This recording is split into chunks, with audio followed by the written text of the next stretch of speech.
الحمد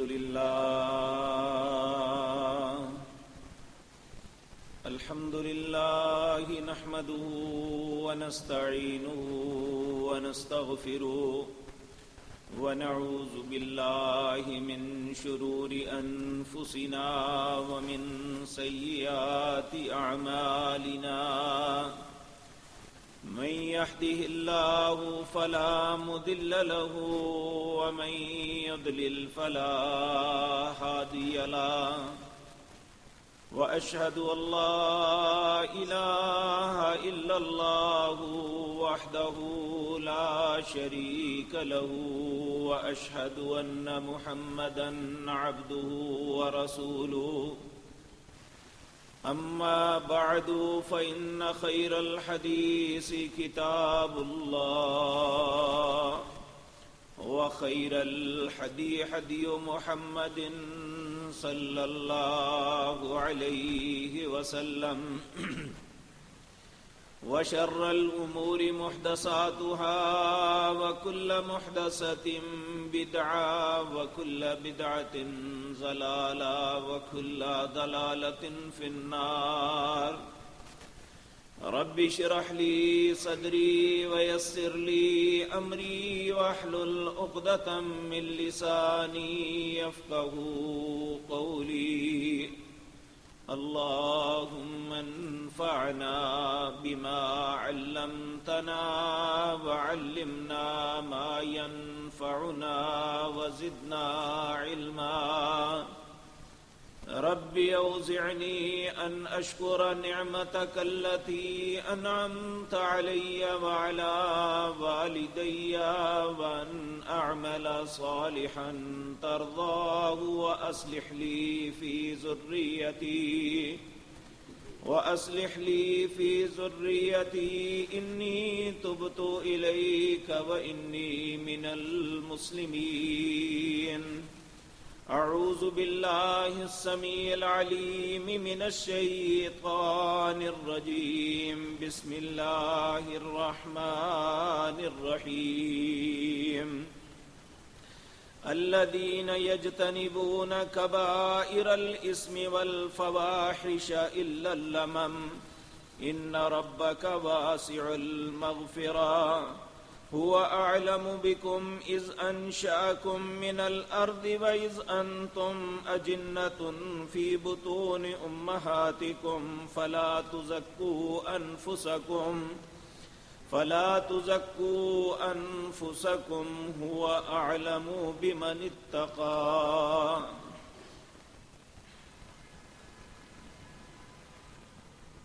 حضرات محترم، جس طرح کوئی بھی انسان نیکی کرتا ہے تو یہ یقینی بات ہے اللہ مالک ایسے انسان کو اپنا قرب عطا فرماتے ہیں، اس کے معاملات سے درگزر کرتے ہیں، اور یہی وہ خوش نصیب انسان ہیں جنہیں اللہ دنیا اور آخرت میں عزت عطا کرتے ہیں۔ اللہ مالک سے دعا ہے اللہ ہم سب کو نیک عمل کی توفیق عطا فرمائے۔ بالکل اسی طرح اگر انسان نیکی کے برعکس گناہ کرے تو اس کا نتیجہ اس کے بالکل الٹ ہوتا ہے۔ جیسے جیسے انسان گناہ کرتا چلا جاتا ہے اللہ سے دور ہوتا چلا جاتا ہے، حتیٰ کہ انسان کی زندگی میں بعض ایسے گناہ آتے ہیں اگر انسان ان کا ارتکاب کر لے تو نہ صرف وہ دنیا میں ہی ہلاک نہیں ہوتا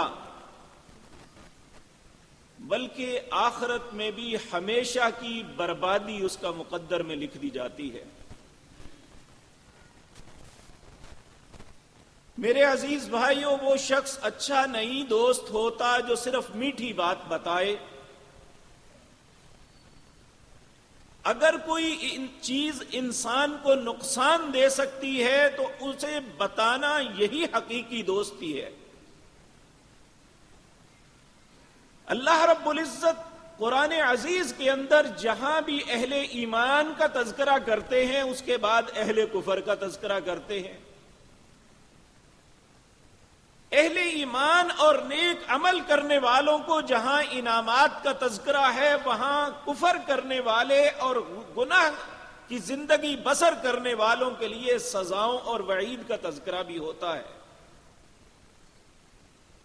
گزشتہ کئی مجلسوں میں آپ کے سامنے ان اعمال کا تذکرہ کیا جس کی وجہ سے انسان اللہ کی رحمت کا مستحق بنتا ہے۔ آج کی مجلس میں رسول اللہ صلی اللہ علیہ وسلم کی ایک حدیث کو مد نظر رکھتے ہوئے کچھ باتیں عرض کروں گا۔ اللہ سے دعا ہے اللہ مجھے صحیح بات کرنے کی توفیق عطا فرمائے۔ نبی کریم صلی اللہ علیہ وسلم کی ذات مطہرہ کے متعلق ہر مسلمان یہ جانتا ہے کہ اللہ رب العزت نے آپ کے متعلق سورۃ احزاب میں فرمایا النبی اولی بالمؤمنین من انفسہم۔ نبی کریم صلی اللہ علیہ وسلم اپنے امتیوں کو اپنی جان سے زیادہ چاہتے ہیں، اور جو اپنی جان سے زیادہ ہم سے محبت کرتے ہیں وہ ہمیں ہر اس بات سے منع کریں گے جو ہمارے لیے غلط ہے، ہمارے لیے نقصان کا سبب ہے۔ اور ہم رسول اللہ صلی اللہ علیہ وسلم کی جب تعلیمات کو پڑھتے ہیں تو ہمیں بے شمار ایسی باتیں نظر آتی ہیں جہاں آپ بڑے ہی پیار اور محبت سے ہمیں سمجھاتے ہیں کہ یہ کام کرو، اور ان کاموں کے کرنے کی وجہ سے تمہیں دنیا اور آخرت میں یہ نعمتیں نصیب ہوں گی۔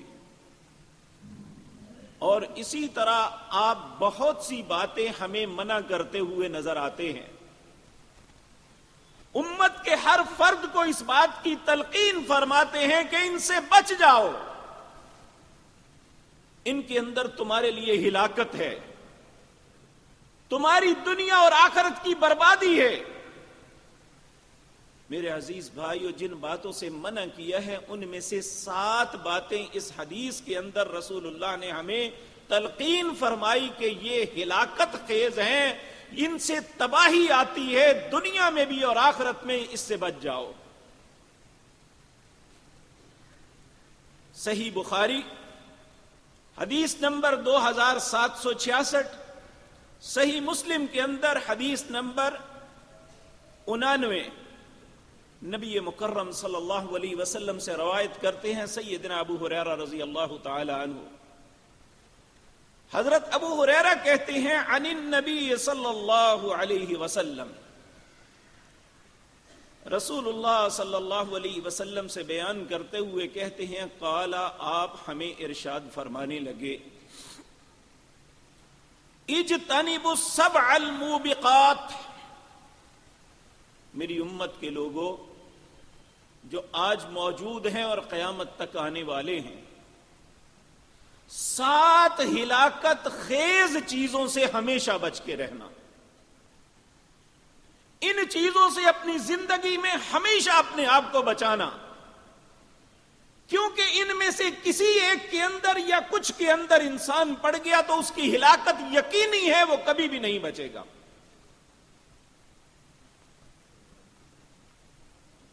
قالوا یا رسول اللہ صلی اللہ علیہ وسلم وما ہن، جن کے سامنے رسول اللہ صلی اللہ علیہ وسلم نے یہ ارشاد فرمایا کہ 7 ہلاکت خیز چیزوں سے بچو، تو صحابہ نے بیک زبان کہا قالوا وما ہن،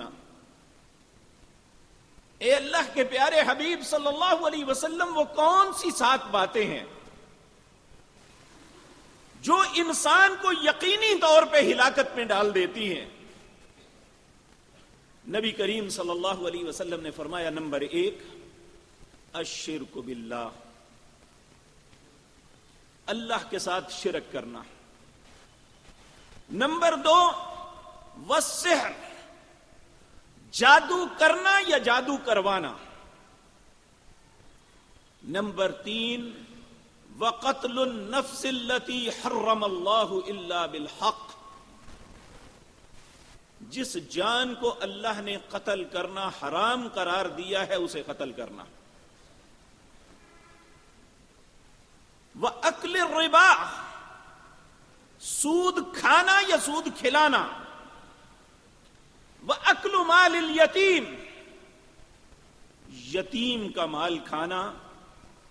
وَالتَّوَلِّي يَوْمَ الزَّحْفِ، جب مسلمانوں اور کفار کا کلیش ہو، آمنا سامنا ہو تو پیٹھ پھیر کے چلے جانا، مسلمانوں کی پیٹھ میں چھرا گھونپنا، کہا یہ ہلاکت خیز کاموں میں ایک کام ہے۔ اور 7واں آپ نے فرمایا وَقَذْفُ الْمُحْصَنَاتِ الْمُؤْمِنَاتِ الْغَافِلَاتِ، کوئی مومن ہے اسے پتہ ہی نہیں ہے ایک بات کا، ہم اس پہ کوئی بہتان لگا دیں صرف اس بنیاد پہ کہ وہ ہمارے مسلک کا نہیں ہے، یا اس بنیاد پہ کہ وہ سیاسی اختلاف ہمارے ساتھ رکھتا ہے، یا اس بنیاد پہ کہ وہ رشتے میں ہمارے خلاف ہے، کسی ایماندار پہ بہتان لگانا انسان کو خود ہلاکت میں ڈال دیتا ہے۔ اب ان سب باتوں کی تھوڑی سی تشریح کرتے ہیں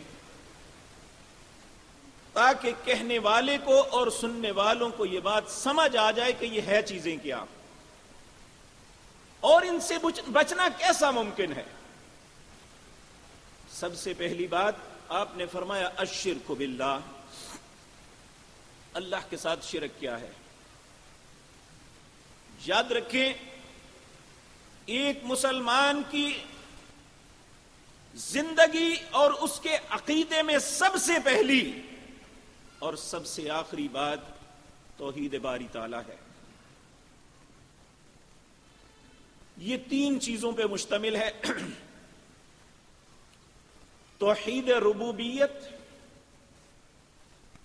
توحید الوہیت، توحید اسماء الصفات، اور ان تینوں چیزوں کی ضد شرک ہے۔ توحید ربوبیت کیا ہے؟ کہ انسان اللہ کو اپنی ذات کے اندر واحد مانے، جس کی تشریح، جس کی تعریف و توصیف اللہ نے سورت اخلاص کے اندر فرمائی، اور اس سورت کو ثلث القرآن کہا کہ یہ قرآن کا 1/3 ہے۔ اس میں 4 چیزیں فرمائی، کہا کل، کہو اللہ احد، اللہ ایک ہے، اللہ الصمد، اللہ بے نیاز ہے، اسے کسی کی نیاز نہیں، نہ وہ کسی کی محبت میں مجبور ہے نہ کسی کی دشمنی میں مجبور ہے۔ لم یلد ولم یولد، نہ اس نے کسی کو جنا ہے نہ اس کی ذات کو کسی نے جنا ہے، نہ اس کے آباء و اجداد ہیں نہ اس کی اولاد میں سے کوئی بھی ہے۔ ولم یکن لہ کفوا احد، اس کی کوئی برابری کرنے والا نہیں ہے۔ اب آپ دیکھیں یہود سے اس معاملے میں غلطی ہوئی، وقالت الیہود عزیر ابن اللہ،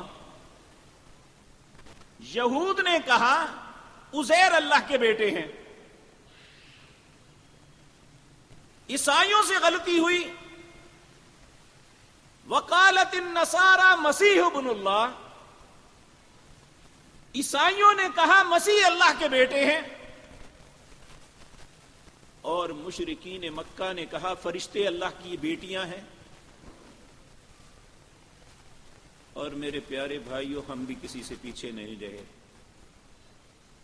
ہم نے اپنے نبی جناب محمد الرسول اللہ صلی اللہ علیہ وسلم جنہوں نے دنیا سے تشریف لے جاتے ہوئے تلقین فرمائی تھی، لوگوں میرے ساتھ عیسیٰ علیہ السلام جیسا سلوک نہ کرنا، جس طرح عیسائیوں نے عیسیٰ کی ذات میں غلب کیا میری ذات کے معاملے میں نہ کرنا۔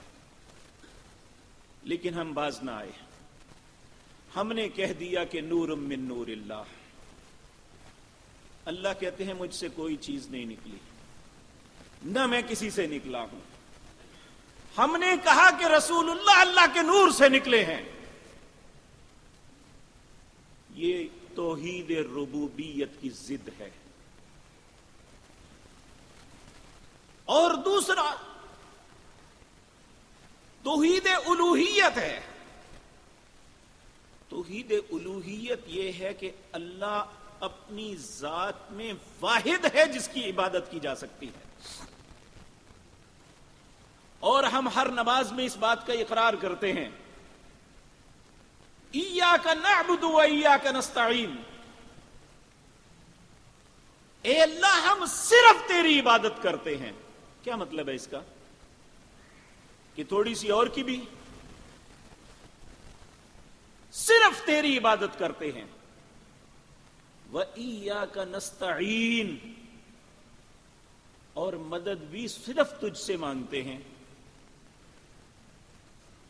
اور جن لوگوں نے اپنا ماٹو یہ بنایا ہے وہ مدد قبروں پہ مانگنے جاتا ہے۔ اور آپ اندازہ فرمائیں عبادت میں کون کون سی چیز آتی ہے؟ عبادت میں نماز ہے، عبادت میں روزہ ہے، عبادت میں حج ہے، طواف ہے، عبادت میں دعا ہے۔ رسول اللہ صلی اللہ علیہ وسلم نے فرمایا الدعاء هو العبادہ، دعا ہی تو اصل عبادت ہے۔ اور ہم یہ دعائیں اللہ سے مانگنے کے بجائے دوسروں کو درمیان میں لا کے مانگتے ہیں۔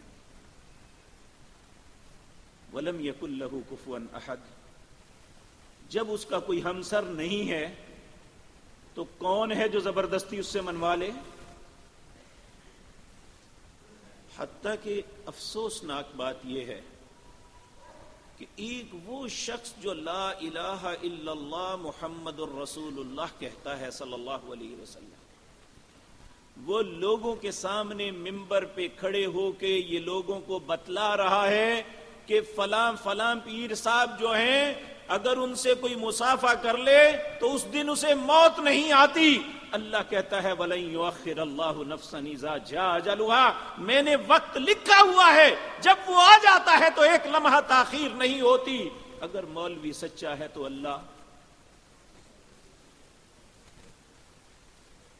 اور پھر کہتے ہیں کہ فلاں کا بچہ مر گیا، وہ اپنے پیر صاحب کے پاس گئی اور اس نے کہا کہ میرا بچہ مر گیا ہے، حالانکہ اس نے آج سے آپ سے سلام لیا تھا۔ وہ اس کے عقیدے کو دیکھ کے وجد میں آ گئے، انہوں نے ایسے ہاتھ کر کے چھینا اور ساری ان کی ارواح جو ہے ملک الموت کے ہاتھ میں چھین کے انہیں واپس کر دیا۔ اللہ رب العزت فرماتے ہیں فلولا ان کنتم غیر مدینین، اگر تم سمجھتے ہو تمہارے اوپر کوئی طاقت نہیں ہے، ترجعونہا ان کنتم صادقین، میں جان نکال رہا ہوں، واپس پلٹا کے دکھا دو۔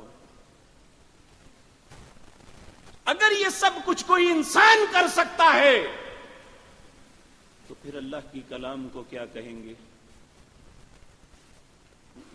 یہ اتنا بڑا جرم ہے جس کا ارتکاب ہم کر رہے ہیں۔ اور اسی طرح توحید اسماء و صفات ہیں۔ اللہ رب العزت فرماتے ہیں یعلم ما فی السماوات وما فی الارض، صرف میں وہ ذات ہوں جو زمین و آسمان کی ہر چیز کو جانتی ہیں، اور ہم یہ صفات اوروں کو دیتے ہیں۔ ہم کہتے ہیں انبیاء اور رسل سب کچھ دنیا وما فیہا کا سب کچھ جانتے ہیں، اور حتیٰ کہ بعض باتوں میں علمی خیانت اور بددیانتی کر کے حدیث کے نام پہ لوگوں کے سامنے پیش کرتے ہیں۔ رسول اللہ صلی اللہ علیہ وسلم آپ کی ایک حدیث ہے، سیدنا معاویہ رضی اللہ تعالیٰ عنہ اس حدیث کے راوی ہیں، آپ نے فرمایا طلب العلم فریضۃ علی کل مسلم و مسلمۃ، علم کا حاصل کرنا ہر مسلمان مرد و عورت پہ فرض ہے۔ وَإِنَّمَا أَنَا الْقَاسِمُ وَاللَّهُ يُؤْتِي، اور میں علم کو تقسیم کرنے والا ہوں، اللہ مجھے وہ علم عطا کرتے ہیں۔ وہ پہلی بات بھی چھوڑ دیتے ہیں، آخری بات بھی چھوڑ دیتے ہیں علم والی، صرف کہتے ہیں انما انا القاسم، لوگوں میں تمہیں روزیاں تقسیم کرنے والا ہوں۔ یہ اللہ پہ بھی بہتان ہے اور رسول اللہ پہ بھی بہتان ہے۔ اسی لیے کہا کہ سب سے بڑا جرم دنیا میں شرک ہے۔ اللہ رب العزت اس کے متعلق فرماتے ہیں ان اللہ لا یغفر ان یشرک بہ ویغفر ما دون ذلک لمن یشاء، لوگوں میں شرک معاف نہیں کروں گا اور کچھ بھی کر لو میں سب کچھ معاف کر دوں گا، لیکن اس معاملے میں کوئی کمپرومائز نہیں ہے۔ نبی مکرم صلی اللہ علیہ وسلم نے فرمایا من مات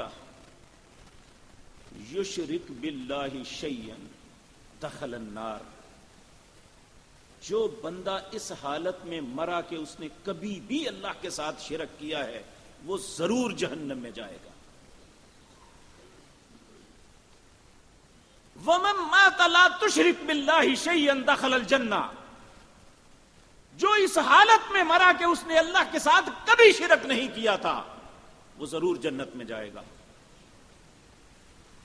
اس لیے یہ سب سے زیادہ ہلاکت خیز بات انسان کے لیے ہے، یہ ہے کہ انسان شرک کا ارتکاب کر لے۔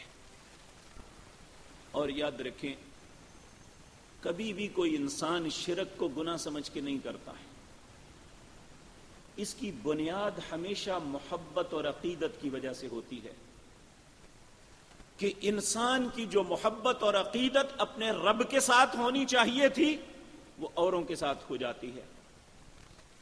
سورۃ بقرہ ہے، دوسرے پارے کا تیسرا رکوع ہے۔ اللہ رب العزت فرماتے ہیں وَمِنَ النَّاسِ مَن يَتَّخِذُ مِن دُونِ اللَّهِ أَندَادًا يُحِبُّونَهُمْ كَحُبِّ اللَّهِ، لوگوں میں کچھ ایسے لوگ ہیں مَن يَتَّخِذُ مِن دُونِ اللَّهِ، جو اللہ کے علاوہ اوروں کو پکڑ لیتے ہیں، يُحِبُّونَهُمْ كَحُبِّ اللَّهِ، ان سے ویسی محبت شروع کر دیتے ہیں جیسے اللہ سے کرنی چاہیے تھی۔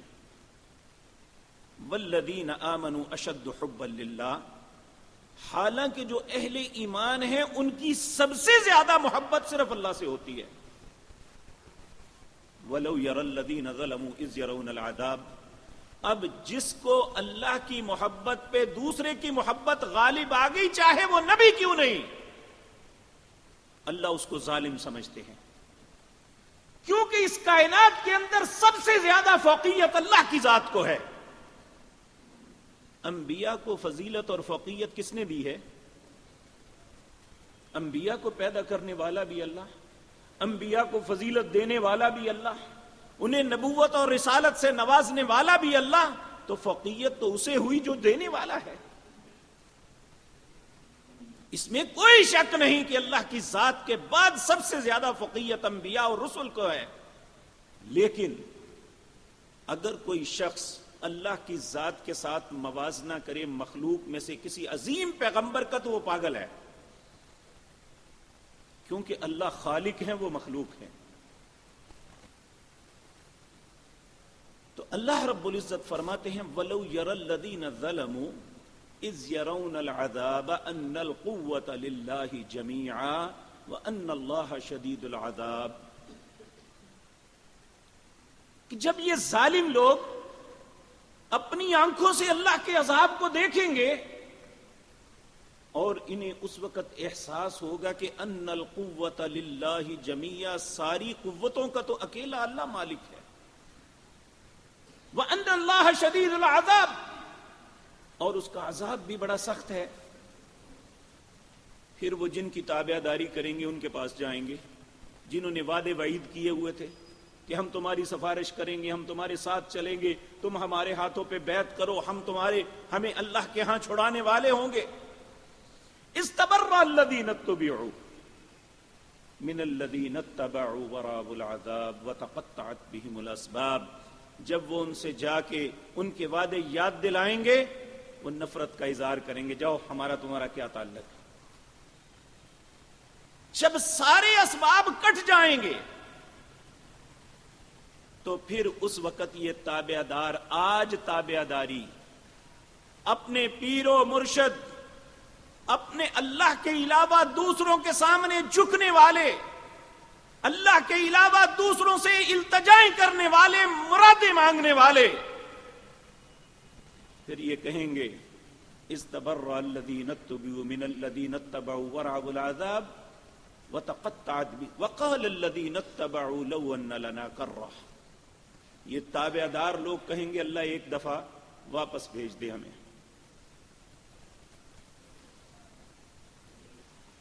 فَنَتَبَرَّأَ مِنْهُمْ كَمَا تَبَرَّؤُوا مِنَّا۔ جس طرح آج یہ ہم سے نفرت کر رہے ہیں، ہم دنیا میں جا کے ان سے نفرت کریں گے، اللہ صرف تجھ سے محبت کریں گے۔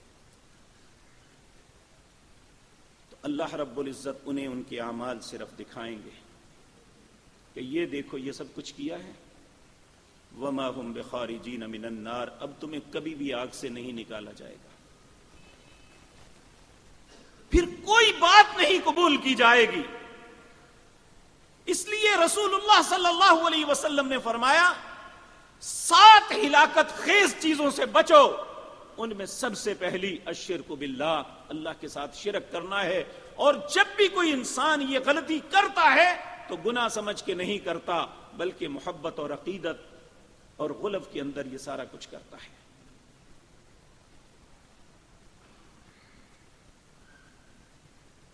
اس لیے میرے عزیز بھائیوں، نبی کریم صلی اللہ علیہ وسلم نے بھی ایک مرتبہ اپنے ساتھیوں کو بڑے پیار کے ساتھ یہ بات ارشاد فرمائی۔ آپ نے فرمایا ایھا الناس، اے لوگو، اتقوا ھذا الشرک، اس شرک سے بچ جاؤ، فإنہ اخفی من دبیب النمل، یہ انسان کے اندر اس طرح داخل ہوتا ہے جس طرح چیونٹی چڑھتی ہے تو پتہ نہیں نہ چلتا، سارے جسم سے گزر کے یہاں آ کے کاٹتی ہے، تو پھر اگر اس کو یہاں پہ مسل کے مار بھی دیں تو وہ اپنا کام تو کر گئی، اس نے جو کاٹنا تھا کاٹ لیا، ہمیں جو تکلیف اور اذیت دینی سی وہ دے دی، اب ہم اگر اسے مسل کے مار بھی دیں تو وہ اپنا کام تو کر لیا اس نے۔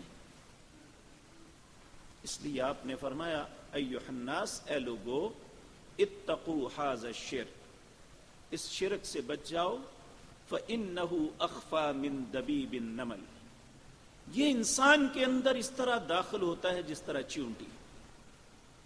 صحابہ کرام رضوان اللہ علیہم اجمعین گھبرا گئے اور عرض کرنے لگے یا رسول اللہ صلی اللہ علیہ وسلم، یہ شرک اگر حساس معاملہ ہے، اتنا سخت ہے، اور پھر یہ انسان کے اندر داخل بھی اتنی آہستگی سے ہو جاتا ہے، بچیں کیسے؟ نبی کریم صلی اللہ علیہ وسلم نے فرمایا صبح شام اللہ سے پناہ طلب کیا کرو، اے اللہ اس شرک سے تیری پناہ چاہتے ہیں جو جان بوجھ کے کرے، اور اس شرک سے بھی تیری پناہ چاہتے ہیں جو صحباً غلطی سے ہم سے ہو جائے۔ اور یاد رکھیں، ممکن ہے کسی بھائی کے ذہن میں آئے کہ ہم کسی کو اللہ کے برابر نہیں سمجھتے، لیکن اللہ نے انہیں کچھ نہ کچھ اختیار دیے ہوئے ہیں کہ یہ ہمارے ہاں سفارش کرے۔ اللہ رب العزت قرآن عزیز کے اندر تقریباً 4 مقام پہ فرماتے ہیں مَا لَكُم مِّن دُونِ اللَّهِ مِن وَلِيٍّ وَلَا شَفِيعٍ۔ لوگوں میں تمہیں واضح کر کے بتاتا ہوں، اللہ رب العزت انسانوں کو کہتے ہیں میں واضح کر کے مَا لَكُم مِّن دُونِ اللَّهِ، یہ بالکل ظاہر بات ہے کہ اللہ کے علاوہ کوئی نہیں ہے جو تمہارا دوست یا تمہارا سفارشی بن سکے۔ وَلَا يَشْفَعُونَ عِندَهُ إِلَّا بِإِذْنِهِ، اگر اللہ کسی کو سفارش کا اختیار بھی دیں گے تو پہلے اجازت دیں گے کہ فلاں کے معاملے میں سفارش کر سکتے ہو. اپنی مرضی سے نہ کوئی نبی، نہ کوئی رسول اور نہ کوئی صالح انسان اپنی مرضی سے کسی کی سفارش نہیں کر سکتا الا باذنی، اس کی اجازت سے سب کچھ ہوگا.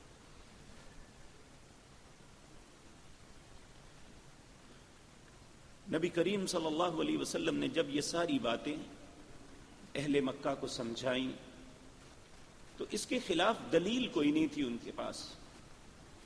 وہ کہنے لگے ما نعبدہم، ہم ان کی عبادت تو نہیں کرتے، الا لیقربونا الی اللہ، ہم تو اس لیے ان کی خوشنودی حاصل کرتے ہیں یہ ہمیں اللہ کے قریب کر دیں گے. تو اللہ رب العزت فرماتے ہیں ایسا نہیں، اللہ یحکم بینکم یوم القیامت فیما کانوا فیہ یختلفون.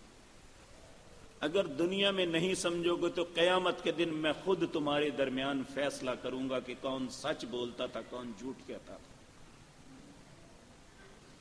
اس لیے میرے عزیز بھائیو، جو انسان کو ہلاکت میں ڈال سکتی ہے، انسان کی بربادی کا سبب بن سکتی ہے، ان میں سب سے بڑی بات شرک ہے.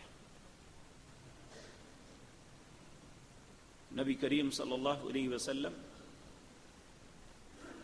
آپ صبح اور شام کے اذکار جو کرتے، ان میں سب سے آخر پہ جو دعا مانگتے وہ یہی تھی، اصبحنا واصبح الملک للہ والحمد للہ. میں نے صبح کی اس حالت میں کہ اللہ کی ساری بادشاہت نے صبح کی اور تمام تعریفیں اس اللہ کے لیے ہیں. اصبحنا واصبح الملک للہ والحمد للہ ولا الہ الا اللہ وحدہ لا شریک لہ، کہ اللہ کے علاوہ میرا کوئی الہ نہیں، وہ اکیلا ہے، اس کا کوئی شریک نہیں. اور یہ ساری باتیں اقرار کرنے کے بعد یہ کہتے، اللہم انی اعوذ بک من شر نفسی وشر الشیطان وشرکہ. اے اللہ، تین باتوں سے تیری پناہ طلب کرتا ہوں، اپنے نفس کے شر سے، وشر الشیطان، شیطان کے شر سے، وشرکہ، اور تیری ذات کے ساتھ شرک کروں اس بات کی شر سے اللہ تیری پناہ طلب کرتا ہوں. یہ صبح کے آغاز میں بھی رسول اللہ صلی اللہ علیہ وسلم اللہ سے التجا کرتے اور رات کے آغاز پر بھی اللہ رب العزت سے التجا کرتے. یہ ایسی چیزیں ہیں جو انسان کی تباہی کا سبب بنتی ہیں. میرے عزیز بھائیوں، وہ خوش نصیب انسان ہے جس کی زندگی شرک سے خالی ہے. اگر اس کے پاس اتنے زیادہ عمل بھی نہیں ہے لیکن اس کی زندگی میں یہ گندگی اور غلاظت شرک کی نہیں ہے تو یقین مانیے اللہ اس کے ہر معاملے پہ رحم کرے گے. اگر اس کی زندگی کے بے انتہا اعمال ہیں، عمل کر کر کے تھک جانے والا ہے، لیکن اگر اس کی زندگی میں شرک ہے تو یاد رکھیں اللہ نے واضح طور پہ فرمایا، حل اتاک حدیث الغاشیہ وجوہ یومئذ خاشیہ عاملۃ ناصبہ تصلی نارا حامیہ. اے میرے نبی، کیا آپ کے پاس غاشیہ کی خبر نہیں آئی؟ اس دن بہت سے چہرے ڈرے ہوئے ہوں گے، عمل کر کر کے تھک جانے والے اللہ اوندے منہ جہنم میں گرا دیں گے. اس لیے ہم سب کو صبح اور شام اللہ سے یہ التجا کرنی چاہیے، اے اللہ اس شرک سے بھی تیری پناہ چاہتے ہیں جو جان بوجھ کے کریں، اور اس شرک سے بھی پناہ چاہتے ہیں جو سہون غلطی سے ہم سے ہو جائے. اسی طرح میرے عزیز بھائیو، دوسرا کبیرہ گناہ جو ہے وہ جادو ہے، سحر ہے. سحر یہ ہے، عربی لغت میں سحر کا معنی ہے کسی حقیقی چیز کو الٹ دینا، اور اللہ نے اس کو کفر قرار دیا ہے. عموماً لوگوں کا تصور یہ ہے کہ یہ حضرت سلیمان علیہ السلام کے زمانے سے آیا ہے اور وہ سکھاتے تھے، نعوذ باللہ۔ اللہ رب العزت نے حضرت سلیمان کی بریت سورۃ بقرہ میں کی ہے، وما کفر سلیمان ولکن الشیاطین کفروا یعلمون الناس السحر۔ یہ شیطان تھے جو لوگوں کو جادو سکھاتے تھے، سلیمان نے ایسا نہیں کیا۔ وما کفر سلیمان ولکن الشیاطین کفروا یعلمون الناس السحر وما انزل علی الملکین ببابل ہاروت وماروت۔ دو فرشتے تھے، ہاروت اور ماروت، انہوں نے اللہ سے آزمائش مانگ لی کہ اللہ ہمیں بھی انسانوں کی طرح نیکی اور برائی کا جذبہ عطا فرما، تو یہ بہک گئے، برائی کی طرف چلے گئے، جادو۔ تو پھر انہوں نے خود اللہ سے کہا کہ اللہ آخرت کے عذاب نہیں جھیل سکتے، دنیا میں عذاب دے دیں۔ اور اس وقت سے لے کر آج تک یہ الٹے ہیں، اور وہاں جا کے لوگ ان سے تقاضا کرتے ہیں کہ ہمیں جادو سکھلاؤ، تو وہ کہتے ہیں انما نحن فتنہ، ہم تو خود آزمائش میں مبتلا ہوں، نہ سیکھو یہ۔ لیکن وہ لوگ جب اصرار کرتے ہیں تو پھر وہ انہیں رستہ بتا دیتے ہیں، سکھاتے نہیں ہیں۔ اب یہ جادو کیا ہے، اس کے متعلق یہ یاد رکھیں، علماء کے دو اقوال ہیں۔ ایک تو علماء کا طبقہ یہ ہے، وہ کہتے ہیں جادو صرف نظر کا ہوتا ہے، کہ انسان کی نظر کو باندھا جاتا ہے اور وہ سمجھتا ہے ایسا نہیں، ایسا ہو رہا ہے، حالانکہ ویسا نہیں ہوتا۔ اور ایک کہتے ہیں کہ نہیں، اس کے اثرات ہوتے ہیں، انسان کے دل کی کیفیت بدلتی ہے، میاں بیوی میں بچھوڑا کروا دیا جاتا ہے، حتیٰ کہ یہ بہت سے معاملات میں ایسا کرتے ہیں۔ اور یہ بات یاد رکھیں، جادو کو کفر اس لیے کہا گیا کہ یہ حقیقتاً جس طرح ایک ایماندار کا اس کے اور اللہ کے درمیان ایمان کا ایگریمنٹ ہوتا ہے، جادوگر شیطان کے ساتھ کفر کے اوپر ایک معاہدہ کرتا ہے، اور جو شیاطین چاہتے ہیں وہ کرتے ہیں۔ جس طرح ہم اللہ کی توفیق سے جب نیک عمل کرنا ہوتا ہے، نماز پڑھنی ہے، ہمارا جسم صاف ہوتا ہے، کپڑے صاف ہوتے ہیں، حتیٰ کہ ذہن کو بھی صاف کر کے اللہ کے گھر میں آتے ہیں، نماز پڑھتے ہیں، روزہ رکھنا ہو تب بھی صاف ستھرا ہوتے ہیں، اسی طرح اور کوئی بھی عمل کرنا ہے پاکیزگی شرط ہے۔ اسی طرح شیطان کے قرب کے لیے پلیدگی شرط ہے۔ یہ جو لوگ جادو ٹونا کرتے ہیں، یہ بدبخت سب سے پہلے اللہ کے حکم کا یا اللہ کی ذات کا انکار کرتے ہیں۔ اللہ کے سامنے سجدہ کرنے کے بجائے شیطان کو سجدہ کرتے ہیں، اور جادوگر جان بوجھ کے بے وضو، حالانکہ نماز کے لیے رسول اللہ صلی اللہ علیہ وسلم نے فرمایا الوضوء مفتاح الصلاۃ، نماز کی کنجی وضو ہے، اگر وضو نہیں ہے تو نماز نہیں ہے۔ تو یہ جان بوجھ کے بے وضو ہو کے قبلے کے اپوزٹ ہو کے نماز پڑھتے ہیں، یعنی صریحاً اللہ کے حکم کا انکار۔ اور جب ایسا ہوتا ہے تو شیطان ان پہ خوش ہوتا ہے، حتیٰ کہ یہ گندے اور غلیظ لوگ، اعوذ باللہ من الشیطان الرجیم، قرآن کو پاؤں پہ باندھ کے واش روم میں جاتے ہیں، اور یہ اپنے گھروں میں پخانہ کر کے اسے خود رونتے ہیں، اپنے جسموں پہ ملتے ہیں۔ یہ سارا کچھ گندگی اور غلاظت اس لیے کرتے ہیں تاکہ شیطان کا قرب حاصل ہو سکے۔ جس طرح اللہ رحمان کا قرب پاکیزگی سے حاصل ہوتا ہے، شیطان گندگی سے ملتا ہے۔ اور پھر یہ ان کا آپس میں ایگریمنٹ ہوتا ہے، یہ کفر کرتے چلے جاتے ہیں، شیطان ان کا کام کرتا ہے جو یہ چاہتے ہیں۔ اب یہ لوگ پھر دنیا میں آ کے دنیا کے لوگوں میں تکلیفیں، مصیبتیں تقسیم کرتے ہیں، یعنی جس کو دیکھا یا جس نے ان کو راضی کیا اس کے مطابق وہ کام کرتے ہیں اور شیاطین ان معاملات میں ان کی مدد کرتے ہیں۔ نبی کریم صلی اللہ علیہ وسلم نے ارشاد فرمایا کہ لوگوں، سورت بقرہ جو ہے اپنے گھروں میں پڑھا کرو، اپنے گھروں کو قبرستان کی طرح نہ بناؤ، کیونکہ جس گھر میں سورت بقرہ پڑھی جائے اس میں شیطان جو ہے وہ نہیں رہ سکتا۔ اور دوسری بات آپ نے فرمایا کہ جادوگر سورت بقرہ کے مقابلے کی طاقت نہیں رکھتا، یہ ہر چیز کا مقابلہ کرتا ہے، لیکن سورت بقرہ کی جو جس گھر میں پڑھی جائے وہاں پہ اس کا مقابلہ نہیں کر سکتا۔ اسی طرح میرے عزیز بھائیوں، نبی کریم صلی اللہ علیہ وسلم نے فرمایا جو شخص رات کو سوتے وقت مسلسل 3 دن آیت الکرسی پڑھتا ہے، سوتے وقت آیت الکرسی پڑھتا ہے اور سورت بقرہ کی آخری 2 آیات آمن الرسول بما انزل الیہ من ربہ والمؤمنون یہاں سے لے کر کافرون تک سورت بقرہ کی آخری آیات جو پڑھ لیتا ہے، اگر وہ 3 دن مسلسل پڑھتا رہے تو اس گھر کو شیطان سے چھٹکارا مل جاتا ہے۔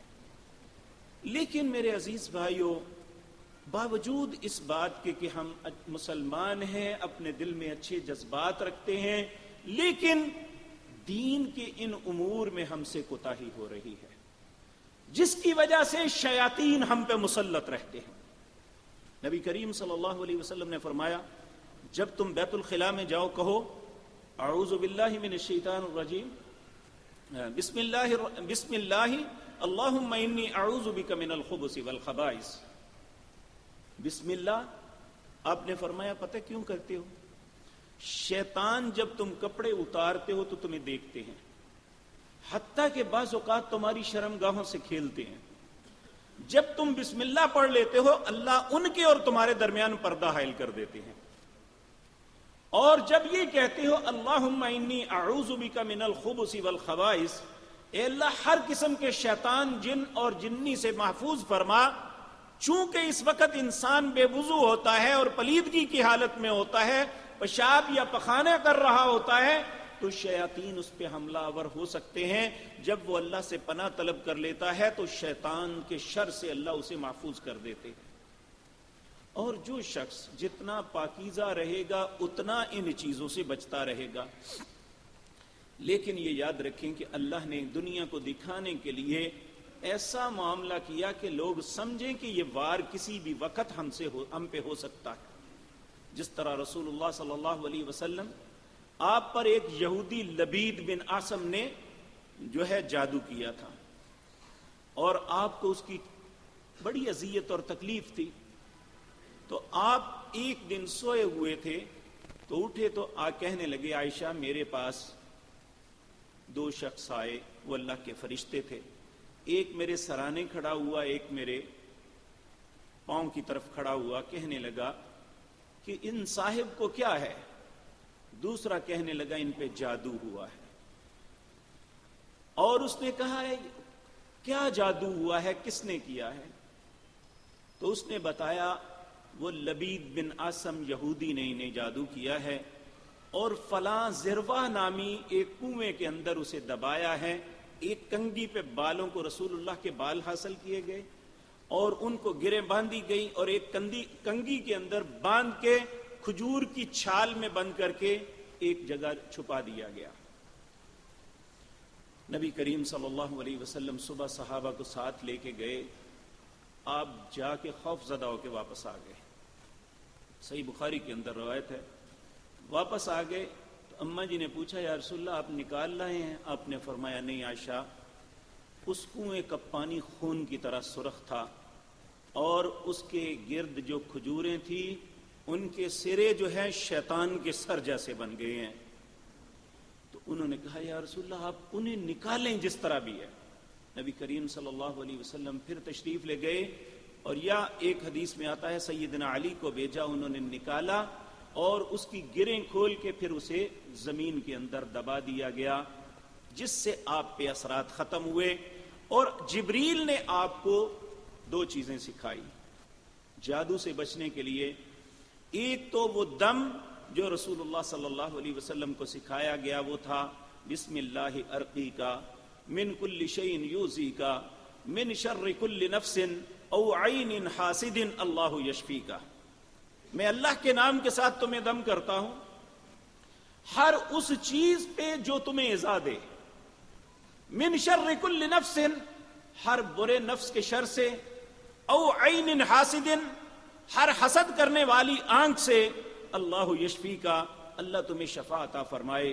بسم اللہ ارقی کا اللہ کے نام کے ساتھ تمہیں دم کرتا ہوں. پھر اس کے ساتھ معوذتین 2 سورتیں سکھلائی، قل اعوذ برب الفلق اور قل اعوذ برب الناس. کہا اگر کوئی آدمی اپنے اوپر کیا ہوا جادو نہ ڈھونڈ سکے تو وہ ان کلمات کو پڑھے تو اللہ اسے اس جادو کے شر سے محفوظ فرما دیں گے.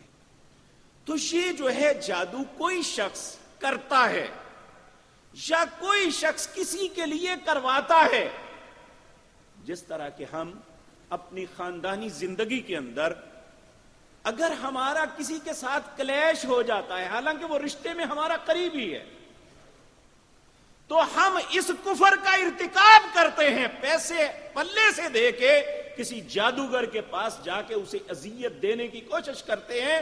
جس طرح وہ جادو کرنے والا کافر ہوتا ہے، اسی طرح کروانے والا بھی کفر میں مبتلا ہو جاتا ہے. اور دوسرا نبی کریم صلی اللہ علیہ وسلم نے فرمایا جو انسان کو ہلاک کر دینے والا عمل ہے وہ شرک کے بعد سحر ہے. اللہ رب العزت سے دعا ہے اللہ ان کبیرہ بدترین گناہوں سے ہم سب مسلمانوں کی حفاظت فرمائے. اور اس کے بعد بھی کچھ ہے، اللہ نے زندگی اور توفیق دی تو انشاءاللہ آئندہ عرض کروں گا.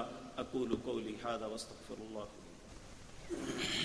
ان الحمد للہ نحمده ونستعینه ونستغفره ونعوذ باللہ من شرور انفسنا ومن سیئات اعمالنا من يهده الله فلا مضل له ومن يضلل فلا هادي له واشهد ان لا اله الا الله وحده لا شريك له واشهد ان محمدا عبده ورسوله. اللهم صل على محمد وعلى آل محمد كما صليت على إبراهيم وعلى آل إبراهيم إنك حميد مجيد. اللهم بارك على محمد وعلى آل محمد كما باركت على إبراهيم وعلى آل إبراهيم إنك حميد مجيد. میرے عزیز بھائیو، یہ ایک اعلان ہے. شیخ حفیظ الرحمان صاحب مسلم پینٹ والے قضاء الہی سے انتقال فرما گئے ہیں. انا للہ و انا الیہ راجعون. ان کی میت آئی ہوئی ہے، ہم نماز جمعہ کے بعد ان کا جنازہ ادا کریں گے. اللہ رب العزت ان پہ رحم فرمائے اور انہیں معاف فرما دے.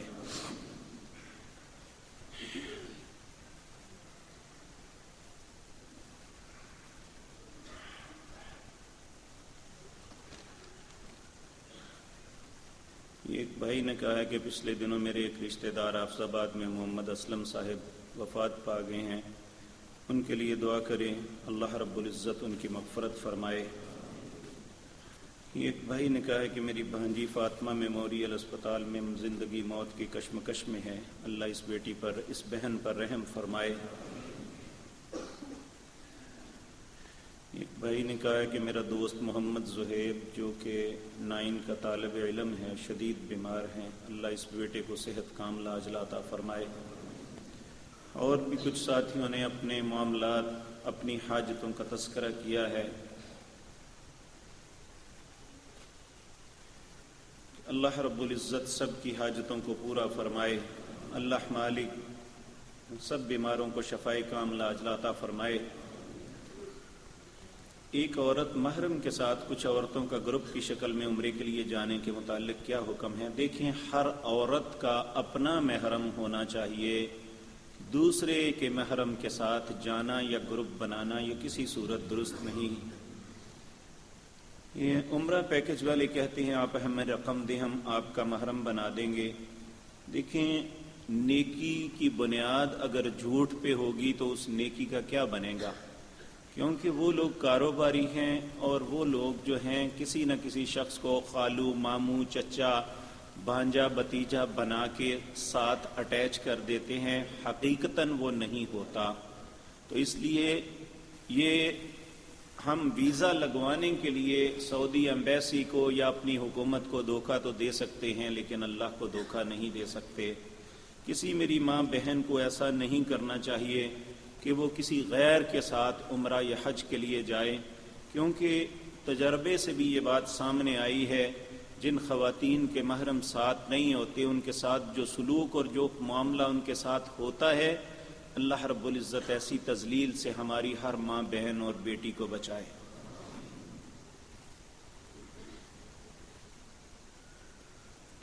یہ النور ویلفیئر فاؤنڈیشن کے زیر اہتمام ہر جمعۃ المبارک کو حدیث کے کلاس کا اہتمام کیا جاتا ہے، جس میں سلسلہ احادیث صحیحہ کی روشنی میں حالات حاضرہ کے پیش نظر سلسلہ وار مضامین پڑھائے جاتے ہیں۔ خواتین سے گزارش ہے کہ وہ اپنے وقت کو قیمتی بنانے کے لیے جمعے کے دن 3 بجے سے 5 بجے تک تشریف لائیں۔ 356 ماڈل ٹاؤن میں یہ کلاس ہوتی ہے، جو خواتین شوق رکھتی ہیں وہاں تشریف لے جائیں۔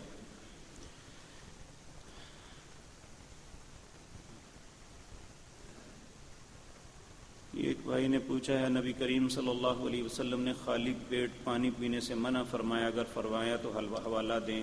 میرے علم میں کوئی ایسی روایت موجود نہیں ہے جس کا میں حوالہ دے سکوں۔ یہ عموماً جو ہے آج کل فیس بک پہ ایسی باتیں ہم پڑھتے ہیں جن کی کوئی بنیاد نہیں ہوتی۔ دیکھیں، ایسی کوئی بات رسول اللہ صلی اللہ علیہ وسلم نے نہیں فرمائی۔ ہر موسم میں، ہر ملک میں موسمی حالات کے مطابق حکماء ان کے لیے یہ باتیں تجویز کرتے ہیں۔ بعض علاقوں میں خالی پیٹ پانی پینا غلط ہوتا ہے، وہاں ان کے لیے چونکہ نقصان کا سبب ہے نہیں پینا چاہیے، اور کہیں پہ لازم ہوتا ہے وہاں حکماء انہیں کہتے ہیں کہ آپ خالی پیٹ پئیں۔ رسول اللہ صلی اللہ علیہ وسلم کے متعلق میری معلومات کے مطابق، میں ایک ادنیٰ سا طالب علم ہوں، میری معلومات کے مطابق ایسی کوئی ممانعت سامنے میرے نہیں ہے۔ اگر ہے تو مجھے بھی بتا دی جائے، میں انشاءاللہ آپ کی بات کی تائید کروں گا۔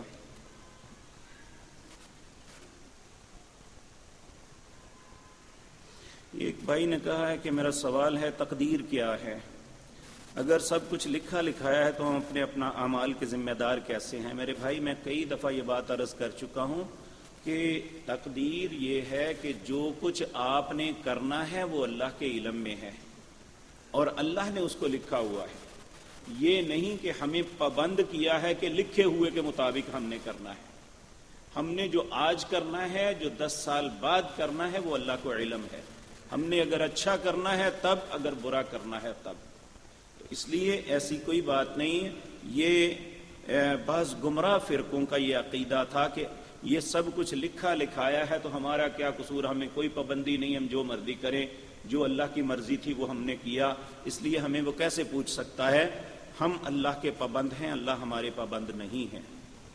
اس لیے ہمیں ایسی باتیں نہیں کرنی چاہیے جو نامناسب ہے۔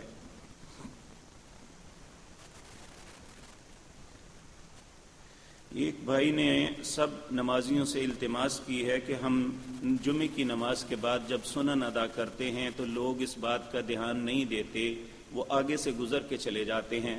میرے عزیز بھائیوں، نبی کریم صلی اللہ علیہ وسلم نے فرمایا، اگر تمہیں نمازی کے آگے سے گزرنے کے گناہ کا علم ہو جائے تو صحابی کہتا ہے، آپ نے فرمایا 40 تک انتظار کرو۔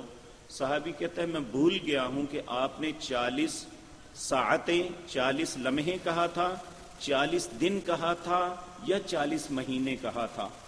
میں اس بات کا انکار کرتا ہوں کہ آپ نے کہا، کیونکہ میں بھول گیا ہوں۔ تو اگر 40 گھڑیاں بھی ہوں تو وہ 40 ساعتیں، 40 دقیقہ، 40 منٹ بنتے ہیں۔ تو ہمیں اس بات کا خیال کرنا چاہیے کہ نمازی کے آگے سے گزرنا گناہ ہے۔ ہم اگر جانا چاہتے ہیں تو ایسا طریقہ اختیار کریں کہ کسی کی نماز پڑھتے ہوئے آگے سے نہ گزریں۔ اسی طرح میرے عزیز بھائیوں، میں دوسرے ساتھیوں سے بھی التماس کروں گا، وہ کسی ایسی جگہ پہ نماز کے لیے نہ کھڑے ہوں جس سے لوگوں کے لیے پرابلم آتی ہے۔ آپ کوشش کریں کسی ایسی جگہ، ایسی اوٹ کے پاس جا کے نماز پڑھیں جس سے آپ کی نماز متاثر نہ ہو۔ اللہ ہم دونوں کو سمجھ نصیب فرمائے۔ میرے عزیز بھائیو، ایک التماس میری بھی آپ سے ہے کہ میرے تایا جی رحمہ اللہ پروفیسر محمد، جو میرے والد محترم کی بیماری میں اور بعد میں 2 سال تک یہاں خطبہ جمعہ دیتے رہے، ان کی اہلیہ محترمہ پرسوں قضاء الہی سے وفات پا گئی ہیں، یعنی میری تائی اماں۔ تو میری آپ سے التماس ہے آپ ان کے لیے بھی دعا کریں، اللہ ان کی مغفرت فرمائے، ان کی اگلی منزلوں کو آسان کرے۔ اے اللہ جو بھی فوت ہو چکے ان پہ رحم فرما، اے اللہ ان کی اگلی منزلوں کو آسان فرما دے، اے اللہ سب مسلمانوں پر رحم فرما، اے اللہ ہمارے بیماروں کو شفاء کاملہ عاجلہ عطا فرما، اے اللہ ہمارے پریشان حال لوگوں کی پریشانیوں کو دور فرما، اے اللہ ہمارے حالات کو سدھار دے، اے اللہ ہماری حاجتوں کو پورا کر دے، اے اللہ بے اولادوں کو اولاد نصیب فرما، اے اللہ بے اولادوں کو اولاد نصیب فرما، اے اللہ گناہ گاروں کے گناہ معاف فرما دے، اے اللہ ہم سب گناہ گار ہیں، ہمارے گناہوں کو معاف فرما دے، اے اللہ ہمیں شرک اور کبیرہ گناہوں سے محفوظ فرما، اے اللہ جب تک زندہ رکھنا ایمان اسلام کی حالت میں زندہ رکھنا، اے اللہ ایمان کی حالت میں موت نصیب فرمانا، اے اللہ تو ارحم الراحمین ہے، ہمارے بیماروں کو شفا عطا فرما، اے اللہ ہمارے بیماروں کو شفا عطا فرما، اے اللہ ہمارے پریشان حال لوگوں کی پریشانیوں کو دور فرما۔ سبحان ربک رب العزت عما یصفون وسلام علی المرسلین والحمد للہ۔